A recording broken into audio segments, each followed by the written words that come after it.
So today we're going to pull back the curtain on a hidden crisis.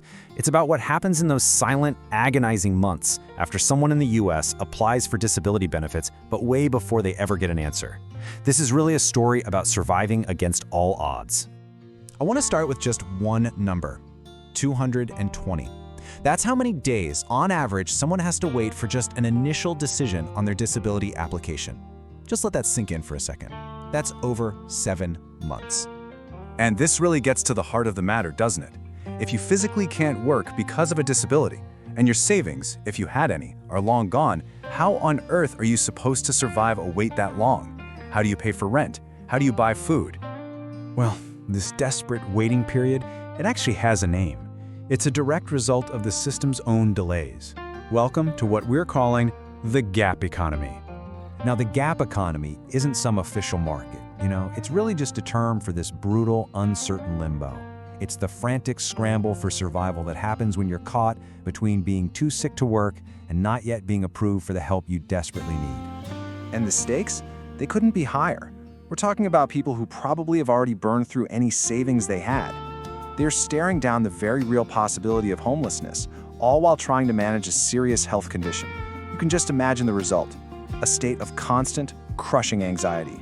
Trying to get through this period is it's like trying to thread an impossibly small needle in the dark. It's this incredibly delicate, high-stakes balancing act where one wrong move could be just devastating. This right here, this lays out the central conflict perfectly. On one side, you have that basic, primal need to survive. You've got to find money for food and rent, but on the other side, the Social Security Administration has these super strict rules. If you earn over a very, very low amount, they can see that as proof you're not really disabled, and boom, your whole claim gets denied. It's a true catch-22. So what do people do? Faced with this impossible choice, how do they cope? Well, they get desperate and they get creative, searching for any lifeline they can find. And we've seen their actions tend to fall into 3 main survival strategies. And to understand these strategies, you really only need to look at one place: their online searches. Seriously, these search queries are like a direct window into their panic, their planning, and whatever hope they have left. So you see a search like this one. This shows somebody who's trying to work strategically. They're not trying to scam the system. They're desperately trying to understand the incredibly complex rules so they can earn just enough to survive without getting their case thrown out.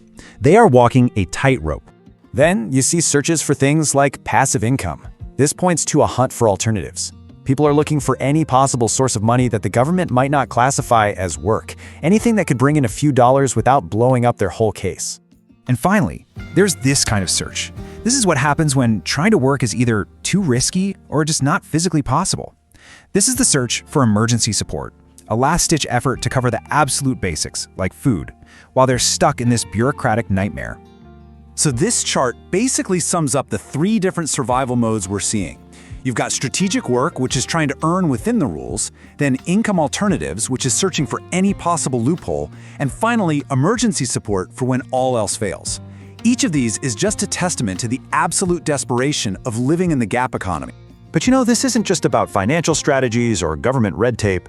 The wait itself does its own kind of damage. We have to talk about the profound human cost. When you put it all together, what you have is a system that creates and runs on constant anxiety. It's a daily grind of fear and uncertainty, all piled on top of the physical and emotional challenges of having a disability in the first place. It just wears people down when they're already at their lowest point. And that leaves us with one last, really critical question. This isn't just a slow system. It's a system that actively harms the very people it's supposed to protect. So when the wait for help ends up creating its own separate crisis, you just have to ask, who is this system really serving?